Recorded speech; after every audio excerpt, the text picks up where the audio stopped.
Hello बच्चों, good morning to all of you. कैसे हैं आप सब। और बच्चों, जैसे कि आपको पता है, इस समय जो हमारी यूनिट चल रही है वो कौन सी चल रही है? Biology in human welfare. और इसका जो फर्स्ट चैप्टर है ह्यूमन हेल्थ एंड डिसीज, इस चैप्टर के अभी तक टोटल हम लोग ने 3 लेक्चर्स लगाए और ये हमारा चौथा लेक्चर है, 4th लेक्चर है। और इस लेक्चर में आज जो हम लोग डिस्कशन करने वाले हैं वो हम डिस्कशन करेंगे इम्यूनिटी के बारे में कि इम्यूनिटी क्या होता है।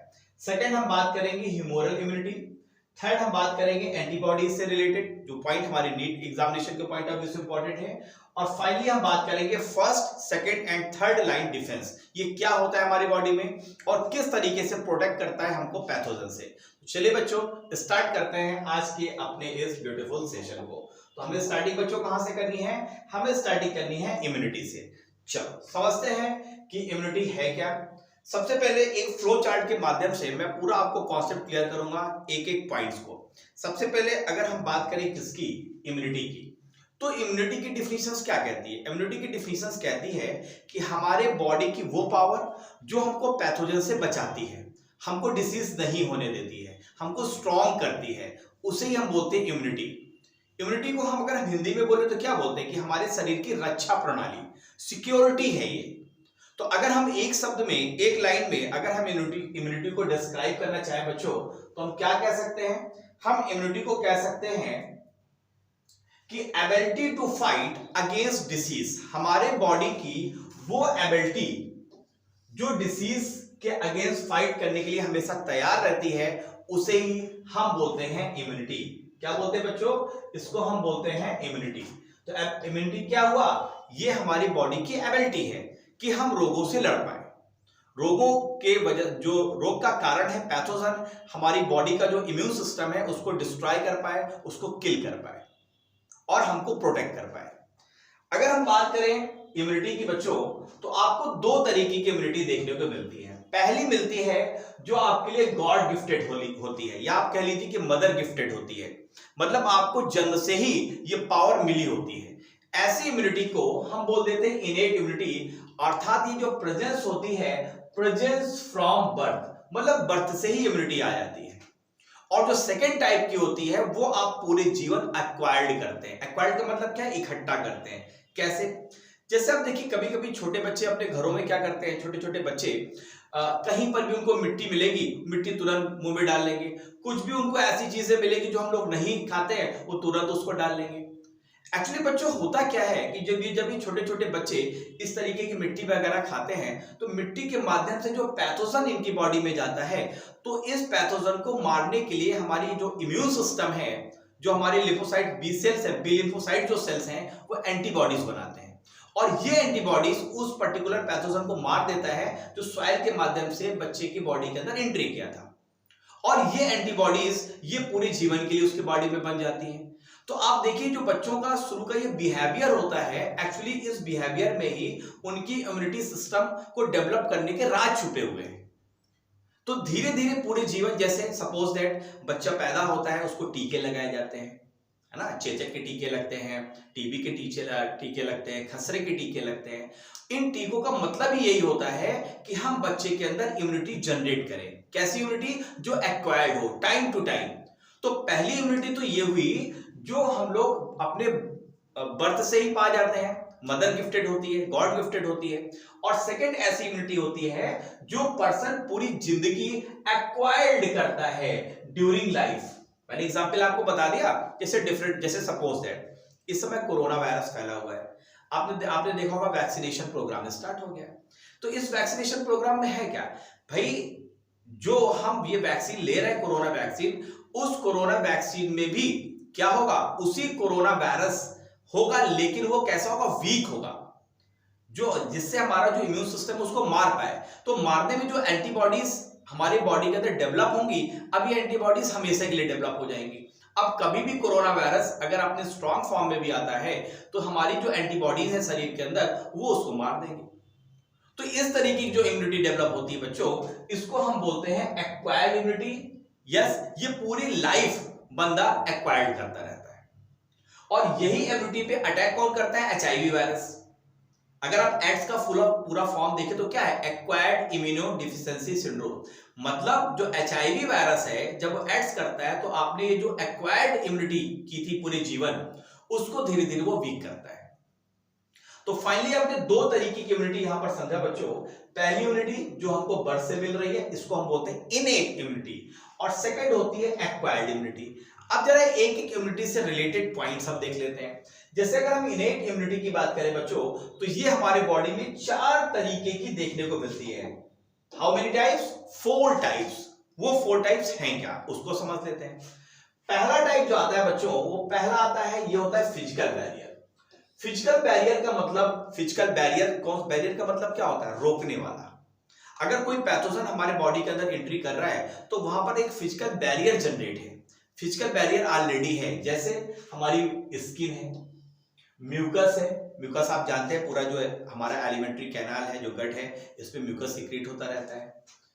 कोटिंग ऑफ एपिथेलियम, एक्चुअली ये फिजिकल बैरियर क्या होता है? जैसे स्किन है, अब आपको पता है कि अगर कोई पैथोजन आएगा तो स्किन उसको क्या करेगी? रोकेगी, बैरियर की तरह काम करेगी। ठीक वैसे ही आप देखिए म्यूकस। म्यूकस क्या है? जैसे मान लीजिए नोज है ना, अब उसमें आपको पता है ये हमारा माउथ है, तो नोज के रास्ते से अगर कोई पैथोजन एंट्री करता है तो आपको पता है, या कान के रास्ते से कोई पैथोजन एंट्री करता है, आपको पता है वहां पर सेरुमिनस ग्लैंड होती है। यस, और सेरुमिनस ग्लैंड क्या करती है? सेरुमिन को प्रोड्यूस करती है। वो जो वैक्सी वाला मटेरियल है वो पैथोजन को क्या कर लेता है? वो उसको ब्लॉक कर देता है, उसको बैरियर की तरह काम करता है, उसको चिपका लेता है अपने साथ, तो पैथोजन हमारे कान के अंदर एंट्री नहीं कर पाता। तो ठीक ऐसे ही जो कुछ बैरियर हैं जो डायरेक्ट पैथोजन को हमारे बॉडी के अंदर एंट्री करने से रोकते हैं, ऐसे बैरियर को बोलते हैं बच्चों फिजिकल बैरियर। और आपको पता है ये बैरियर क्या है? हमको जन्म से ही मिले हुए। ऐसा थोड़ी है कि जन्म होने के बाद फिर आपकी स्किन डेवलप हुई। भाई आपका जन्म हुआ है स्किन के साथ ही हुआ है। तो ये इम्यूनिटी बच्चों कैसी हुई? ये इनेट इम्यूनिटी हुई। सेकंड तरीके की जो इम्यूनिटी होती है, पहला तो हमने देखा फिजिकल बैरियर, सेकंड तरीके की जो इनेट इम्यूनिटी होती है बच्चों, उसको बोलते हैं फिजियोलॉजिकल बैरियर। क्या, फिर से बोलता हूं, नाम क्या है इसका? Physiological barrier. Physiological barrier actually इसका भी काम क्या है? ये माइक्रोबियल ग्रोथ को प्रिवेंट करती है। ये एंट्री नहीं रोकती, वो ये क्या करती है कि अगर कोई माइक्रोब्स ग्रो कर रहे हैं, उनका मल्टीप्लिकेशन हो रहा है, उसको रोक देगी। कैसे? आपको पता है फिजियोलॉजिकल बैरियर का सबसे बेस्ट एग्जांपल क्या है? जो हमारे आंखों से आंसू आते हैं, टीयर्स आते हैं, जो हमारी सैलिवरी ग्लैंड सलाइवा प्रोड्यूस करती है। यस, और जो स्टमक में हाइड्रोक्लोरिक एसिड जो निकल रहा है, ये सब के सब क्या है? ये फिजियोलॉजिकल बैरियर है। आप जानते हैं कि जब भी कभी हमारे आंखों में कुछ चला जाता है, कोई फॉरेन पार्टिकल चला जाता है, तुरंत हमारी जो लैक्रिमल ग्लैंड है आई में, वो क्या करती हैं? वो टीयर्स प्रोड्यूस करती है। और टीयर्स में भी बच्चों आपको पता होना चाहिए एंटीबॉडीज होती है। वो क्या करती है? पैथोजन को किल करती है टीयर्स में। सेकेंड टाइप आप देखो, सेकेंड टाइप आप देखिए सलाइवा में। आप जानते हैं जब भी हम कोई कॉन्टामिनेटेड फूड इंटेक करते हैं तो क्या होता है कि जब हम कुछ खाते हैं तो सलाइवा उस खाने के साथ मिक्स होता है और बोलस बनाता है। तो सलाइवा में भी कुछ ऐसी एंटीबॉडीज होती हैं जो माइक्रोब्स को किल करने का काम करती हैं सलाइवा में। ठीक है, थर्ड है हमारा, जब आप सपोज दैट हमने खाना खाया और हमारा सलाइवा उसको नहीं मार पाया, लेकिन अब अगर वो माइक्रोब्स हमारे स्टोमक पे जाएगा तो स्टोमक में आपको पता है स्टोमक में क्या होता है? जब ये स्टोमक में जाएगा तो जो स्टोमक की दीवार है, इससे क्या निकलेगा? इससे निकलेगा हाइड्रोक्लोरिक एसिड। और आप ये जानते हैं हाइड्रोक्लोरिक एसिड क्या है? ये वही तेजाबी तो है। ये जितने भी माइक्रो ऑर्गेनिज्म आ रहे होंगे उन सभी को यहाँ पे किल कर देगा। लेकिन एक बात याद रखिएगा कि जब भी आप खाना खाएं तो खाना खाने के दौरान पानी मत ज्यादा पिएं, अदरवाइज HCl का कंसंट्रेशन कम हो जाएगा और माइक्रोब मरने से बच जाएगा। क्लियर है बच्चों? तो यहां पर हाइड्रोक्लोरिक एसिड क्या है? एक तरीके का फिजियोलॉजिकल बैरियर है। क्लियर है? तो एक चीज अंदर आप बच्चों समझना कि फिजिकल और फिजियोलॉजिकल बैरियर में जो मेन डिफरेंस है वो ये है कि फिजियोलॉजिकल बैरियर कहीं ना कहीं से सीक्रेट हो रहे हैं। जैसे टीयर्स हमारे लैक्रिमल ग्लैंड से सीक्रेट हो रहे हैं, सलाइवा हमारा सैलिवरी ग्लैंड से सीक्रेट हो रहा है, हमारा जो हाइड्रोक्लोरिक एसिड है ना, ऑक्जेंटिक सेल उसको रिलीज कर रही हैं। तो ये कहीं ना कहीं कोई ना कोई चीजें, कोई ना कोई ग्लैंड्स या कोई सेल उसको सीक्रेट करेगी, तो वो बनाएंगे क्या? Physiological barrier. तो ये बेसिक डिफरेंस है फिजिकल और फिजियोलॉजिकल बैरियर में। तो ये दो तरीके की हमने इनेट इम्यूनिटी देखी, लेकिन देखनी कितनी है बच्चों? 4 तरीके की होती है। जरा थर्ड देख लेते हैं। थर्ड जो इम्यूनिटी है इसको बोलते हैं सेलुलर बैरियर। सेलुलर बैरियर का मतलब क्या है भाई? चलो स्टोमक में भी आ गई, स्मॉल इंटेस्टाइन से अब ये पैथोजन ब्लड में चला गया, तो ब्लड में भी आपको पता है कि जो हमारी WBC होती हैं, व्हाइट ब्लड सेल्स होती हैं, वो हमारे इम्यून सिस्टम का महत्वपूर्ण अंग है। और ये जो WBC है ये भी पैथोजन को मारने का काम करती है। मैंने आपको सर्कुलेटरी सिस्टम में पढ़ाया हुआ है, जो बच्चे यहाँ पर नए हैं उस जरूर उस लेक्चर्स को लगाएंगे। तो यहां पर बच्चों क्या है कि जो सेलुलर बैरियर का मतलब क्या है? सेलुलर वर्ड कहां से आया? सेल से आया। कौन सी सेल्स हैं? आपको पता है monocytes, macrophages, lymphocytes, polymorpho nuclear lymphocytes. तो ये जितने भी सेल्स हैं इनका काम भी क्या होता है? पैथोजन को किल करना है। समझ रहे हैं? सबसे पहले अगर किसने रोका? पहले स्किन वगैरह रोक रहा था, फिर म्यूकस ने रोकने का प्रयास किया, फिर स्टोमक में हाइड्रोक्लोरिक एसिड ने रोकने का प्रयास किया, इसके बावजूद पैथोजन ब्लड में चला गया। तो अब ब्लड में उपस्थित ये जो सेल्स हैं बच्चों, ये पैथोजन को किल कर देंगी। और अगर किल कर देंगी तो हमारे इसका मतलब क्या? हमारा इम्यून सिस्टम मजबूत है और हम डिसीज से बचे रहेंगे। चौथा जो बैरियर है इनेट इम्यूनिटी का बच्चों, इसको बोलते हैं साइटोकाइन बैरियर। देखो ये है सेलुलर और ये है साइटोकाइन बैरियर। साइटोकाइन बैरियर के बारे में अगर आप देखेंगे तो यहां पर क्या बोल रहा है कि virus infected cells secrete interference protect non infected cell from infected viral cells. Actually क्या है बच्चों कि जैसे मान लो यहां पर ये 3 सेल हैं, यस, और किसी एक सेल को एक वायरस ने अफेक्ट किया। जब वायरस ने अफेक्ट करेगा तो इस सेल से एक केमिकल निकलेगा बच्चों जिसको हम बोलते हैं इंटरफेरॉन।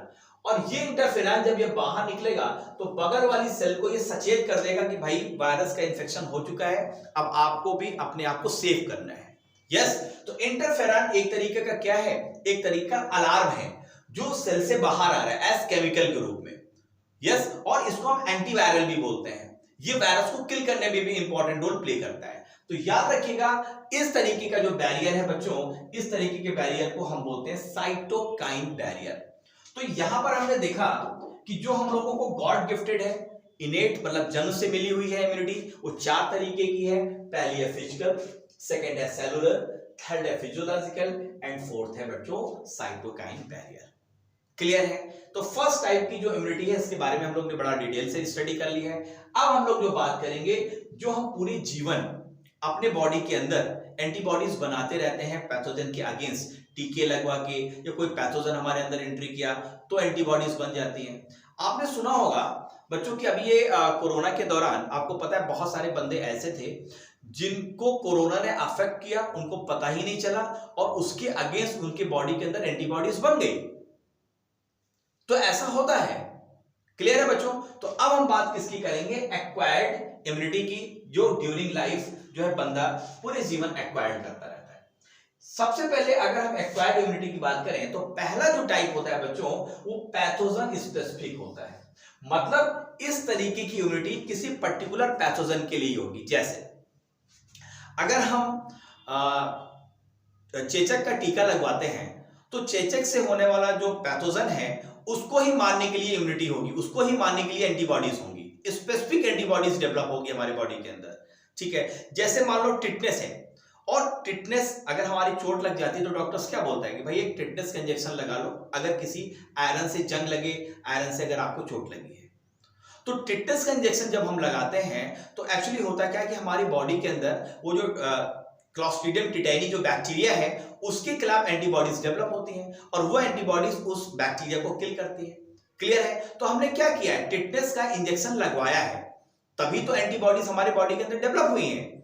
तो ठीक वैसे ही आप देखिए कि ये पैथोजन स्पेसिफिक है। अगर हम टिटनेस की बात करें तो पैथोजन स्पेसिफिक है, अगर हम टीबी की बात करें तो पैथोजन स्पेसिफिक है। ठीक है, तो बच्चों यहां पर तो ये जो पैथोजन स्पेसिफिक होती है इसका जो पहला पॉइंट है कि कैरेक्टराइज्ड बाय मेमोरी। अगर इस तरीके की एंटीबॉडीज अगर एक बार हमारे बॉडी के अंदर डेवलप हो गई तो ये मेमोरी हमारे बॉडी के अंदर हमेशा रहेगी और वो पैथोजन अगर दोबारा हमारे बॉडी के अंदर आता है तो वो किल हो जाएगा। क्लियर है बच्चों? तो पहला हो गया पैथोजन स्पेसिफिक। सेकेंड टाइप की जो एक्वायर्ड इम्यूनिटी होती है वो होती है, इसमें हम बात करते हैं प्राइमरी रिस्पांस की। मतलब ये ये जो है पैथोजन स्पेसिफिक नहीं है। इसका मतलब क्या है? इसका मतलब ये है कि जब भी कोई पैथोजन एंट्री करेगा तो नॉर्मली क्या है कि कोई भी अब ये पहचानेगा कि नहीं कौन सा पैथोजन है। इसमें मेमोरी का काम नहीं होगा। कोई भी पैथोजन आएगा, हमारा इम्यून सिस्टम डेवलप हो जाएगा और एंटीबॉडीज उसको किल करने का काम करेंगी। इसको हम क्या बोलेंगे? इसमें प्राइमरी रिस्पांस का मतलब है कि अगर पहली बार फर्स्ट टाइम कोई पैथोजन हमारे बॉडी के अंदर एंट्री करता है तो जो रिस्पांस आता है उसको बोलते हैं प्राइमरी रिस्पांस, और वो किसी पर्टिकुलर पैथोजन के लिए आता है। लेकिन याद रखने वाली बात यह है कि जब भी कोई पैथोजन जो कि अननोन है हमारे बॉडी के अंदर आता है तो उसके मारने के लिए जो एंटीबॉडीज डेवलप होती हैं, अब इसमें भी मेमोरी आ जाएगी कि अगर ये पैथोजन दोबारा आएगा हमारे बॉडी के अंदर तो वो एंटीबॉडीज उसको किल कर देंगी। तो इसमें सबसे पहले आता है प्राइमरी रिस्पांस। फिर हम इसके बाद बात करते हैं बच्चों, प्राइमरी रिस्पांस के बाद जो नेक्स्ट पॉइंट की बात करेंगे वो आएगा हमारा सेकेंडरी रिस्पांस। सेकेंडरी रिस्पांस, क्योंकि प्राइमरी रिस्पांस तो अभी थोड़ा सा स्लोअर होगा, क्योंकि भाई पहली बार पैथोजन आया है, उसको पहचानना है कौन है, इसका नाम क्या है, कैसे इसको मारना है। लेकिन अगर दोबारा वो पैथोजन हमारे बॉडी के अंदर एंट्री करेगा तो इसको, और हमारा अगर इम्यून सिस्टम उसके प्रति रिस्पांस दिखाता है तो हम इसको बोलते हैं सेकेंडरी रिस्पांस। और अब जब दोबारा वही पैथोजन अगर इनकाउंटर हुआ है और यहां पर जो रिस्पांस का जो स्पीड है बच्चों वो हाईली इंटेंसिफाइड होगी, बहुत तेजी से रिस्पांस आएगा। तो ये हुआ प्राइमरी रिस्पांस, ये हुआ सेकेंडरी रिस्पांस। नेक्स्ट की पॉइंट की बात करें तो ये जो सेकेंडरी रिस्पांस होता है बच्चों, ये भी दो तरीके का होता है। पहला होता है humoral immune response. Humoral immune response में एंटीबॉडीज रिलीज होंगी, याद रखिएगा। सेकेंडरी रिस्पांस में ये होता है ह्यूमोरल इम्यून रिस्पांस, इसमें एंटीबॉडीज रिलीज होगी। और जो दूसरी तरीके का सेकेंडरी रिस्पांस होता है इसको बोलते हैं cell mediated immune response. Cell mediated में जैसे मैंने आपको बताया इंटरफेरॉन रिलीज हो रहा है, दूसरे सेल्स को भी ये क्या कर रहा है, उसको जाके बता रहा है कि भाई वायरस का इन्फेक्शन हो गया है, अपने आप आपको सेव करो। तो ये जो सेकेंडरी रिस्पांस है वो दो तरीके का हो सकता है, पहला ह्यूमोरल और दूसरा सेल मीडिएटेड। तो आई होप आपको क्लियर हो गया बच्चों। अब आगे जो भी हम बात करेंगे अभी इसी सेशन में, वो हम थोड़ा सा बात कर लेंगे ह्यूमोरल इम्यून रिस्पांस क्या होता है, ठीक है। तो अगर आपको ये समझ में आ गया होगा तो जरूर बच्चों जल्दी से इसका एक स्क्रीनशॉट आप ले लीजिए, एक जल्दी से स्क्रीनशॉट ले लीजिए। तो फिर आगे बढ़ते हैं और ह्यूमोरल इम्यून रिस्पांस के बारे में बात करते हैं।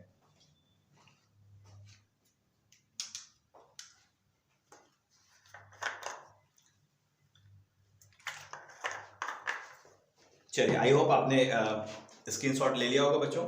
चलिए नेक्स्ट आते हैं, किसकी बात हमें करनी है, ह्यूमोरल इम्यून रिस्पांस, जिसमें एंटीबॉडीज रिलीज होगी। चलिए अगर हम बात करें बच्चों ह्यूमोरल इम्यूनिटी की, जिसमें एंटीबॉडीज रिलीज होती हैं, अब जरा इससे रिलेटेड वो सारे पॉइंट्स देख लेते हैं। सबसे पहले आपको पता है ह्यूमोरल इम्यूनिटी में आपको दो तरीके के सेल इन्वॉल्व होते हैं। पहला इन्वॉल्व होता है बी लिम्फोसाइट्स और दूसरा इन्वॉल्व होता है बच्चों टी लिम्फोसाइट्स। इसमें याद क्या रखने वाली बात है कि जो बी लिम्फोसाइट्स है बच्चों, यही सेल एंटीबॉडीज को प्रोड्यूस करता है, और जो टी लिम्फोसाइट्स है ये बी लिम्फोसाइट्स की मदद करता है किसमें, एंटीबॉडीज के प्रोडक्शन पे। फिर से मैं आपको बता दूं, जो ह्यूमोरल इम्यूनिटी है इसमें दो तरीके के सेल इन्वॉल्व होती हैं। पहला इन्वॉल्व होगा बच्चों बी लिम्फोसाइट्स और सेकंड जो सेल इन्वॉल्व होगा वो होगा टी लिम्फोसाइट्स। इसमें जो टी लिम्फोसाइट्स हैं वो हेल्पर सेल की तरह काम करती हैं और बी लिम्फोसाइट्स को मदद करती हैं कि प्रॉपर तरीके से एंटीबॉडीज का प्रोडक्शन हो। और यहीं पर एक पॉइंट बताने वाला है कि जब एक्स होता है बच्चों, एक्स के केस में जब एचआईवी का इन्फेक्शन होता है तो जो एचआईवी वायरस है वो सबसे पहले टी लिम्फोसाइट्स को ही टारगेट करता है कि अगर हमने हेल्पर को टारगेट कर लिया तो भाई ये बी लिम्फोसाइट तो एंटीबॉडीज बना ही नहीं पाएगा और धीरे धीरे हमारा इम्यून सिस्टम वीक होता चला जाता है और फाइनली एक्स में क्या होता है, डेथ हो जाती है। तो याद रखिएगा कि ये जो ह्यूमोरल इम्यूनिटी है इसमें दो तरीके के सेल इन्वॉल्व हैं, बी लिम्फोसाइट्स और टी लिम्फोसाइट्स। अगर हम बी लिम्फोसाइट्स की बात करें तो मैंने क्या बताया, एक्चुअली यही वो सेल्स हैं बच्चों जो एंटीबॉडीज को प्रोड्यूस करती हैं। आपको पता है 5 तरीके की एंटीबॉडीज होती हैं, यस। तो एंटीबॉडीज कौन प्रोड्यूस करेगा, बी लिम्फोसाइट्स। और जो हमारा टी लिम्फोसाइट्स है वो हेल्प करता है कि बी लिम्फोसाइट सेल्स को कि भाई आप प्रॉपर तरीके से एंटीबॉडीज को प्रोड्यूस करिए। ठीक है, तो ह्यूमरल इम्यूनिटी में आपने दो तरीके की सेल देखा, बी लिम्फोसाइट और टी लिम्फोसाइट्स, दोनों का फंक्शन आपने समझ लिया है बच्चों। ठीक है, चलो अब हमें बात किसकी करनी है, एंटीबॉडीज की बात करनी है। देखो एंटीबॉडीज का अगर आप स्ट्रक्चर्स देखेंगे तो जैसे आप वाई बनाते हैं ना बच्चों, कुछ इस तरीके का स्ट्रक्चर होता है एंटीबॉडीज का। चलो जरा थोड़ा सा हम लोग इसको क्लियर कर लेते हैं। सबसे पहले अगर हम बात ह्यूमरल इम्यूनिटी की करें बच्चों, तो थोड़ी सी लाइन आ रही है, अगर मैं देखूं क्या प्रॉब्लम्स हैं।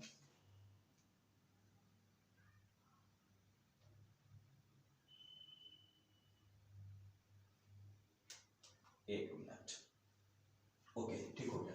अब देखिए अगर हम ह्यूमरल इम्यूनिटी की बात करें बच्चों, तो मैंने आपको क्या बताया कि ह्यूमरल इम्यूनिटी में क्या प्रोड्यूस होता है, एंटीबॉडी प्रोड्यूस होती है। तो एंटीबॉडी ह्यूमरल इम्यून रिस्पांस ये कहां आपको देखने को मिलेगा, ब्लड में देखने को मिलेगा। एंटीबॉडीज कहां होती है, ब्लड में होती है। तो पहला पॉइंट आपने क्या सीखा कि जो ह्यूमरल इम्यूनिटी का जो रिस्पांस है वो किसके माध्यम से आएगा, वो ब्लड के माध्यम से आएगा। सेकेंड पॉइंट की ओर बढ़ते हैं। सेकेंड पॉइंट कहता है कि जो एंटीबॉडी बनती है, अगर किसी एंटीबॉडी का आप स्ट्रक्चर्स देखेंगे तो वो 4 पॉलीपेप्टाइड चेन का बना होगा, जिसमें H2L2 का मतलब है 2 हैवी चेन होंगी और L का मतलब होता है 2 लाइट चेन होंगी। तो बच्चों देखो, एक ये चेन और दूसरी ये चेन लंबी है और हैवी, इन्हीं दो चेन्स को बोलते हैं हैवी चेन। और ये देखो दो ये चेन है, इनको बोलते हैं लाइट चेन, और ये आपस में जिस बॉन्ड के द्वारा जुड़ी होती है उसको बोलते हैं डाइसल्फाइड बॉन्ड। तो अगर आप एंटीबॉडी के प्रॉपर स्ट्रक्चर्स को बच्चों देखेंगे तो आपको मैंने बताया इसमें 2 लाइट चेन होंगी जो स्मॉल होंगी, देखिए ये दोनों क्या है, स्मॉल है, और 2 इसमें बच्चों होंगी हैवी चेन जो कि जिनकी लंबाई क्या होगी, ज्यादा होगी। एक मिनट बच्चों, कुछ डिस्टर्बिंग हो रहा है, जरा मैं इसको देख लूं कहां पर प्रॉब्लम है।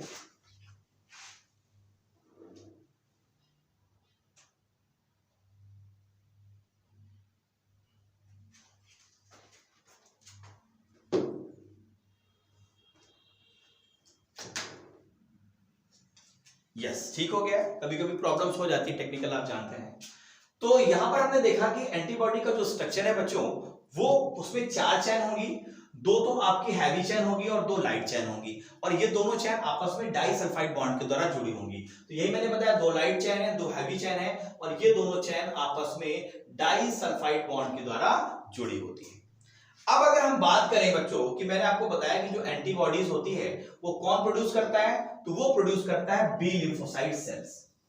यस, तो टाइप्स अगर हम एंटीबॉडी का देखें तो मैंने क्या बताया कि 5 तरीके की एंटीबॉडी होती है। उसको याद करने का तरीका क्या है, पहला तरीका है GAMDE, गम डी। गम होता है ना, गम बड़ा, जब आप सीरियस हो जाते हैं, गम डी, तो गम डी से याद रखिएगा। जैसे IgG, IgA, IgM, IgD और IgE, ये 5 तरीके की एंटीबॉडीज होती हैं जो बी लिम्फोसाइट सेल इसको प्रोड्यूस करते हैं। कौन कौन सी, IgA, IgM, IgG, IgE और IgD। याद करने का तरीका मैंने क्या बताया, GAM गम और D, इससे आपको हमेशा याद रहेगा। ठीक है, चलो अभी प्रॉपर इन एंटीबॉडीज के फंक्शंस के बारे में भी बात करेंगे, लेकिन जरा कुछ इंपॉर्टेंट कुछ पॉइंट्स हैं, जरा इसको समझ लेते हैं बच्चों।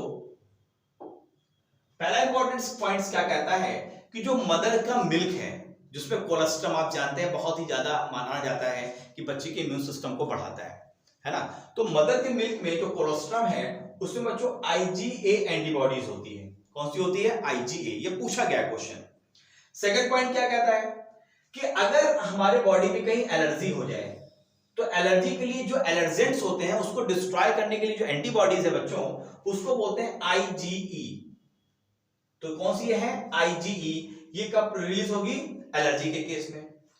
थर्ड आता है, अगर शॉर्ट ड्यूरेशन का, मान लो कोई पैथोजन हमारे बॉडी के अंदर है और थोड़े समय के लिए वहां पर इम्यून रिस्पांस देना है, तो वहां पर जो एंटीबॉडीज आएगी वो आएगी IgM।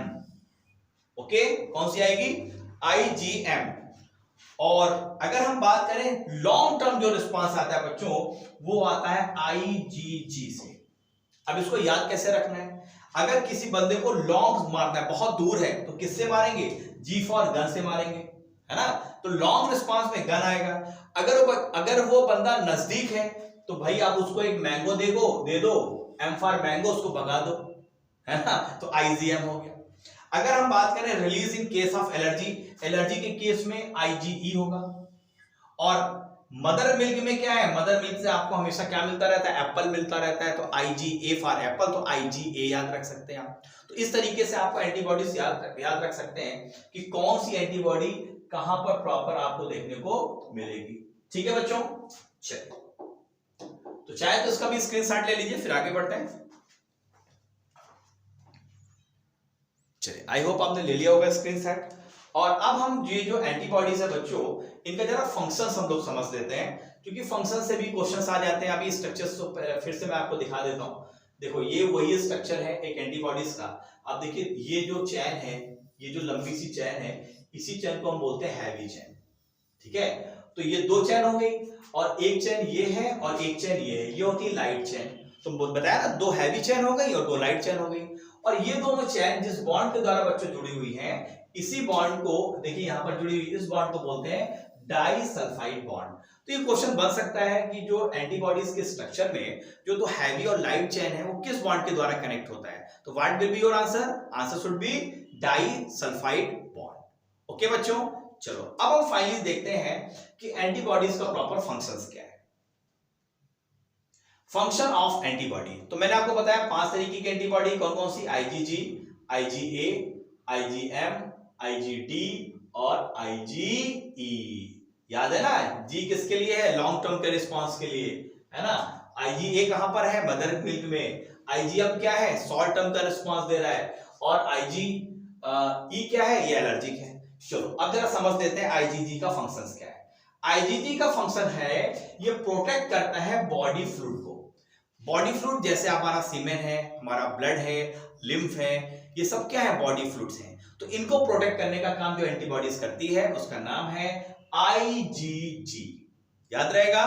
चलो नेक्स्ट पॉइंट की ओर बढ़ते हैं। आईजीए का काम क्या है, ये करता है बॉडी सरफेस को प्रोटेक्ट। जैसे आप देखें, जब भी स्वेटिंग होती है, यस, अगर कोई माइक्रोब्स आता है तो उसको मारने का काम करेगा ये कौन सा, आईजीए। तो ये प्रोटेक्ट करेगा बॉडी सरफेस को। ठीक है, नेक्स्ट आता है हमारा आईजीएम। बच्चों, ये प्रोटेक्ट करता है ब्लड स्ट्रीम को, कि जो ब्लड स्ट्रीम है वो प्रॉपर तरीके से मूवेबल होता रहे, फंक्शनिंग रहे। तो ये प्रोटेक्ट करता है ब्लड स्ट्रीम को। नेक्स्ट आता है आईजीडी। आईजीडी का जो फंक्शन है बच्चों, इंपॉर्टेंट फंक्शन है, ये एक्टिवेशन करता है बी लिम्फोसाइट्स का। और आपको पता है कि बी लिम्फोसाइट्स ही वो सेल हैं जो एंटीजन को प्रोड्यूस करते हैं। तो अगर आपसे क्वेश्चन पूछा जाए कि क्या कोई ऐसी भी एंटीबॉडीज है जो बी लिम्फोसाइट सेल्स को एक्टिवेट करती है एंटीबॉडीज के प्रोडक्शन के लिए, तो कौन सी, किस पे आप टिक करेंगे, what will be your answer, IgD. एक ऐसी एंटीबॉडीज है जो बी लिम्फोसाइट सेल्स को एक्टिवेट करती है। और फाइनली हम आते हैं आईजीई पे। और आईजीई का बच्चों जो फंक्शन है, ये mediated regional hyper sensitivity. Hyper sensitivity का मतलब वही एलर्जी।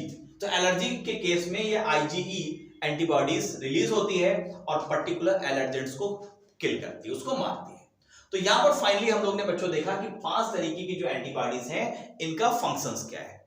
ठीक है, अच्छा बच्चों, अगर आपको लेक्चर अच्छा लग रहा है तो क्या आपको लाइक नहीं करना चाहिए, करना चाहिए नहीं करना चाहिए? अगर करना चाहिए तो तुरंत जरा लाइक दे दो। ठीक है, इससे हम लोगों का क्या होता है, एक तरीके से एनर्जी मिलती है, हमको लगता है कि हम सही दिशा में आपको पढ़ा पा रहे हैं, आपको समझा पा रहे हैं। ठीक है, चलो नेक्स्ट पॉइंट की ओर बढ़ते हैं। यस, मैंने आपको बताया था कि फर्स्ट लाइन, सेकंड लाइन और थर्ड लाइन, 3 तरीके का डिफेंस हमारे बॉडी में डेवलप होता है, फर्स्ट लाइन, सेकंड लाइन और थर्ड लाइन का। अब जैसे फर्स्ट लाइन का डिफेंस आप देखोगे तो ये हमें जन्म से ही मिल जाएगा, इनेट इम्यूनिटी के साथ ही है, जैसे स्किन। सेकंड है हमारा म्यूकस और थर्ड है हमारा टीयर्स। ये तो हमारे बॉडी में ऑलरेडी है ना, मदर के द्वारा गिफ्टेड किए गए हैं ना, गॉड गिफ्टेड है ना, इसलिए तो मदर को गॉड बोलते हैं। बात समझ रहे हैं आप, क्योंकि आपका जो इम्यून सिस्टम है वो आपकी मदर के द्वारा दिया गया है। ठीक है, तो यहां पर स्किन, म्यूकस और टीयर्स। फर्स्ट लाइन डिफेंस का मतलब क्या है कि जब कोई पैथोजन हमारे बॉडी के अंदर एंट्री करता है तो सबसे पहले यही सुरक्षा कर्मी है जो पैथोजन को या तो एंट्री नहीं करने देंगे या उसको किल कर देंगे। ठीक है बच्चों, मैं समझा चुका हूं स्किन, म्यूकस और टीयर्स किस तरीके से काम करते हैं। टीयर्स में आपको पता लाइसोजाइम्स है, वो भी क्लियर, वो किल करता है। नेक्स्ट अब मान लो कि ये तीनों जो प्रहरी थे या तीनों ये थे, इनको पार करके पैथोजन अब हमारे बॉडी के अंदर एंट्री कर गया है, तो वहां पर सेकंड लाइन का डिफेंस से उसका सामना होगा। और इस सेकंड लाइन के डिफेंस में कौन कौन आएगा? सबसे पहले देखो, आपको पता है कि जब भी हमारे बॉडी के अंदर कोई फॉरेन पार्टिकल्स आता है या फॉरेन पैथोजन आता है, तो फॉरेन तो ऐसे भी फॉरेन ही होते हैं पैथोजन, तो जब भी कोई पैथोजन हमारे बॉडी में आएगा, ब्लड स्ट्रीम में आएगा, तो हमारी बॉडी उसको किल करना चाहेगी। तो पहला तो तरीका ये है कि हम उसको इतना टेम्परेचर दे दें जिससे वो पैथोजन मर जाए।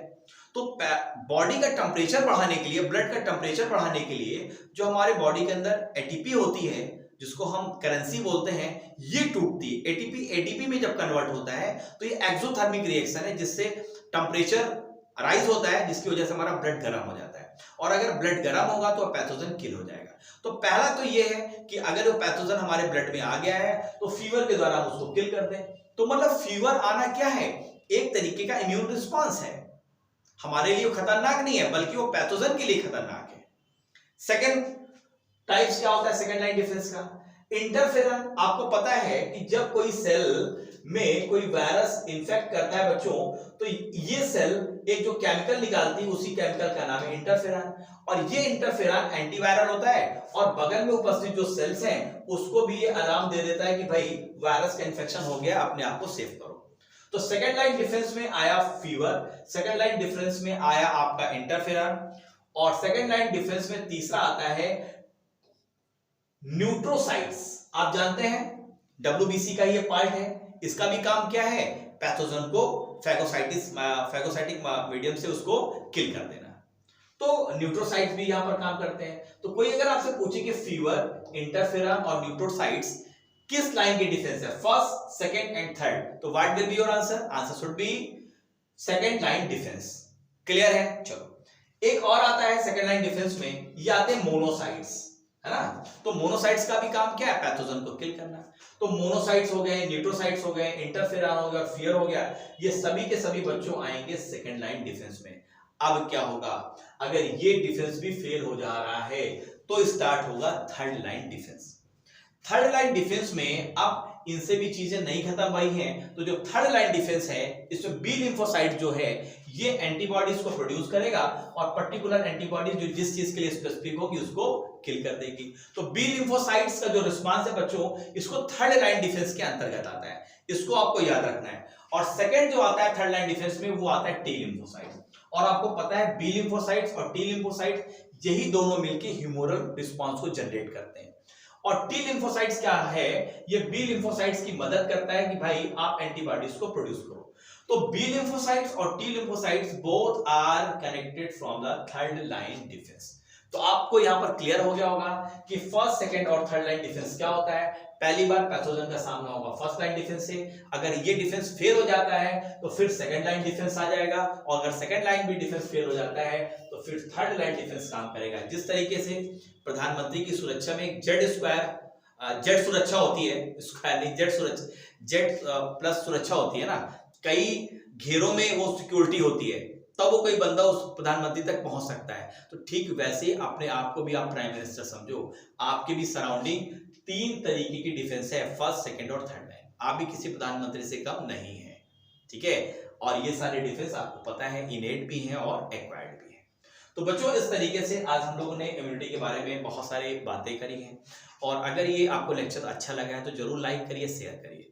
देखो, अपने दोस्तों के साथ शेयर करोगे तो क्या होंगे, नंबर ऑफ व्यूज बढ़ेंगे और हमें भी अच्छा लगेगा कि हम सही दिशा पे मेहनत कर रहे हैं आप सभी के लिए। तो जो बच्चे यहाँ पर नए हैं उनका मोस्ट वेलकम है, पुराने बच्चों के साथ ही।